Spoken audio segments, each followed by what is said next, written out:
Some of those who consider themselves skilled machinists aren't.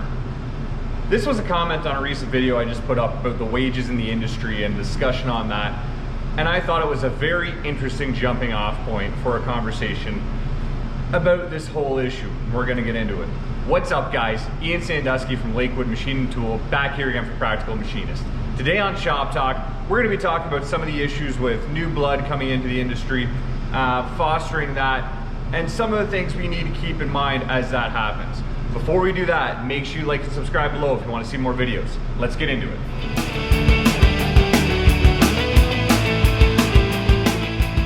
Okay guys, so as mentioned, there was a comment on the recent video that was just put up before the soft job video. It was the one about the wages in the metalworking industry.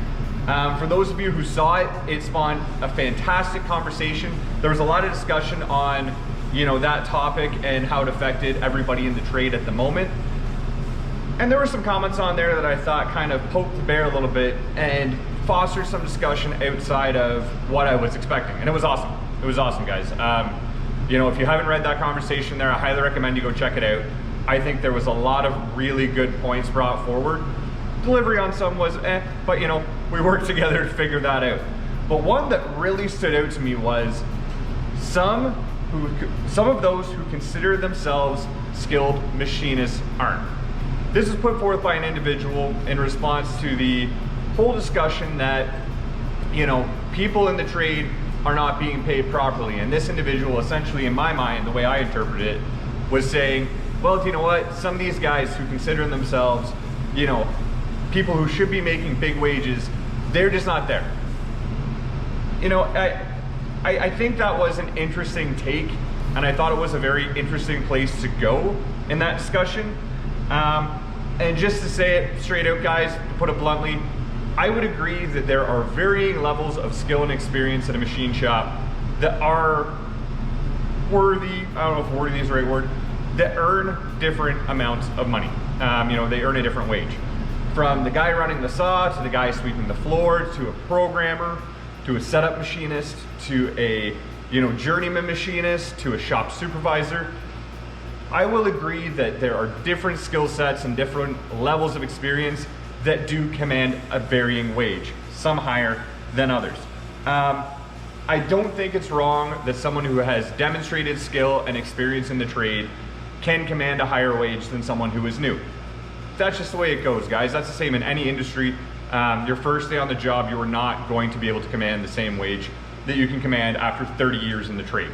If you're the guy training other people, obviously you need to make more than the people you're training. Otherwise, what are you doing? That makes sense. The one thing that really dawned on me throughout that entire conversation was the matter of incentive. Essentially, it really dawned on me, and the takeaway I had during the whole conversation was that we are not properly incentivizing new people to join the trade. We're not putting out the right motivation for people to get involved in the trade, whether that be work environment, whether that be how we're marketing ourselves to new people who may be considering the trade, and whether that's the amount of compensation that's being offered for those roles. That being said, that whole conversation, guys, I don't want to call it an accusation, because it's not an accusation, it's more of that challenge I was putting forth was more directed at these shop owners and shop managers, the people who have the power to be able to do something about that. If you were a guy who's just a machinist on the floor, you should advocate for your own wage, but I'm not expecting anybody to go out and rise up against their shop owners. That's not what's being asked here. That being said, it did also kind of bring up a different angle to that conversation that didn't really cross my mind until I went through some more of those comments. And that one I outlined before was a very good example of one of those comments. People currently in the trade, everybody kind of knows who they are. This is not everybody who's been in the trade for a long time, but this is something I just want you guys to keep in mind going forward as we talk about the future of the trade, as we talk about the future of North American manufacturing, as we talk about the future of Western manufacturing. This is a very precarious moment for the trade. I think things are trending in the right direction, but I also think that, you know, we have some growing to do, and hopefully this is something you can keep in mind as you go forward. Everybody knows that you got to earn your spot as you go forward in this trade. Nobody would ever expect that you can walk in, make top dollar, as I said. But one thing I think we really need to focus on, and this especially comes from guys who've been in the trade for a long time, is that just because working conditions and the apprenticeship program, well, if it was an apprenticeship program, I guess it was just kind of working your way up in a lot of cases, but just because it used to be a more harsh or negative experience doesn't necessarily mean that new guys coming into the trade have to have that same experience. And what I mean by that is this. I know a lot of you guys who've been in the trade for a long time have your horror stories. I can't tell you how many guys that I met over the years who, you know, would tell me that if they went and took their apprentice leader or their mentor a part that they had deburred and there was a sharp spot on it, they would take it and they would go cut them with it and say, you take that back and you don't bring it back again like that, or I'll cut you with it again. That was a story a guy told me who used to work here. You know, he'd been in the trade for 30 years. When I heard that, I was just like, are you kidding me? You know, guys working in shops with no air conditioning, a lot of you guys still do, in 95-degree heat, working long hours. You were the new guy, so you would come in when no one else wanted to. Bosses who, you know, were just absolutely unreasonable.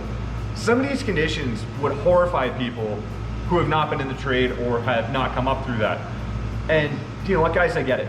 I get it. Some of you guys who have been in the trade even for 10 years have stories like that. Some of you guys who have been in for 5 years have stories like that. I know some of you guys right now who may be apprentices are like, yeah, you know what, actually that kind of sounds like where I'm at.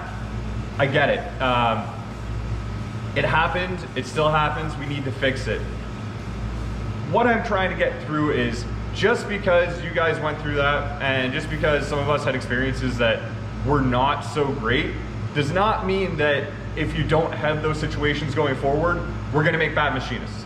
I wanna make sure that there's a conversation going forward, and I hope we all kind of are on board with this, that we want the trade to be a, I don't wanna say inviting place to go. You know, no one's asking anybody to handle people with kid gloves or give out participation trophies, but I do think that we need to focus as a trade on making sure that we are not only properly incentivizing people to come in the trade because it pays well, because hopefully it will eventually, you know, if everybody gets on board. But the other thing that I really think we need to focus on is, as a community, as an industry, we need to focus on making the trade better than it was when we started. I do feel that there's some resentment, especially when we get into the wage conversation, which is kind of what this ties back to, that some of the guys who've been in the trade for a long time, you know what, maybe you or me or whoever has been working in the trade for 30 years or 20 years. And for the first 10 years of their career, they were making barely minimum wage. Now they have new guys coming into the trade who've been working there for 2-3 years, and they say, yeah, do you know what, minimum wage isn't enough. I want $22 an hour, that's what people are paying. And you know what, guys, I get that resentment that some of the guys who've been in the trade for longer, they say, what are you talking about? I only make 26, I only make 25, you wanna make 22? I've been in this trade for 25 years. I get that level of resentment, and I definitely got that, and I mean, that's kind of what that ties back to. Some of those who think they are, you know, skilled machinists aren't. I do feel there's a level of resentment sometimes, both from the young guys towards the older guys and from the older guys towards the younger guys.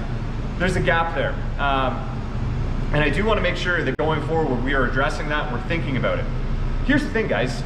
The guys on the lower end of the totem pole, the new blood coming into the trade, you want them advocating for higher wages. You want them advocating for higher working conditions. And actually, guys, you should be trying to help them. Because here's the thing. If we all know trickle-down economics don't work. We know that doesn't work. So if you're advocating for a raise for yourself, your boss, if the lower guy on the totem pole, you know, only makes minimum wage, you're making X above it, your boss may not have incentive to pay you anymore, because you know what, you're making $10 an hour more than the new guys. If the new guy's wage comes up, all of a sudden you're making $5 more or $4 more with, you know, 10 years, 5 years, 10, 15 years of experience. Now all of a sudden you have a bargaining position. You can say, you know what, I've been in this trade for this many years, I have this much skill, if that guy's making that, I need to make this. That's a lot stronger position to negotiate from. You know, we want to build up the trade into something we can all be proud of, and that starts with getting guys on the bottom making what they should make, and then, you know, it does kind of build up from there.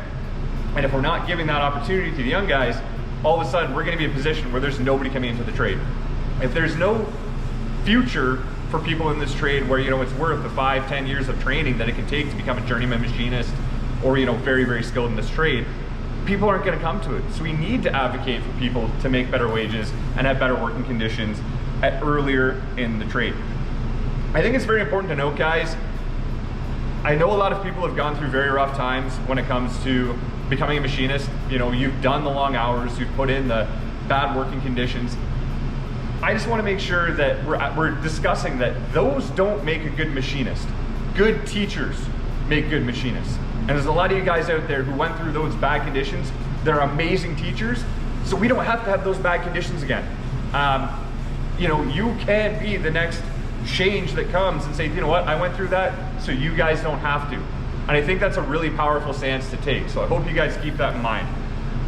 Just to kind of close on this, guys, I don't want to point the finger at anybody individually on this. I think there is a lot of, I don't want to say, I think there's been a lot of difficult situations that people have gone through, and I understand where some of you guys are coming from. Everybody's entitled to your opinion. I love this discussion. I want to keep it going forward. I think it's an important discussion to have right now. So make sure you guys are commenting below. Let me know what you're thinking, because there's some really good discussions here that I haven't seen before. So make sure we're keeping that conversation going forward. I'd like to take this opportunity to ask you guys, what do you think we need to do to properly incentivize new guys coming into the trade?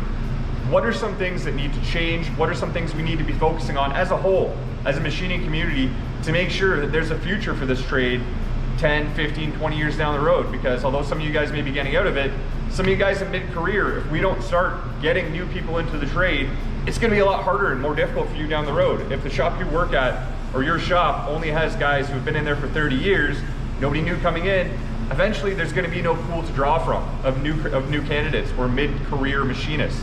So let me know some of the things you're doing. Let me know some of your thoughts on this, because this is a conversation we need to address quickly as a whole, or else we're gonna be in a rougher situation than we were 5 years ago or that we are now. Thank you very much for watching, guys. As always, make sure you like and subscribe below if you want to see more videos. You take care.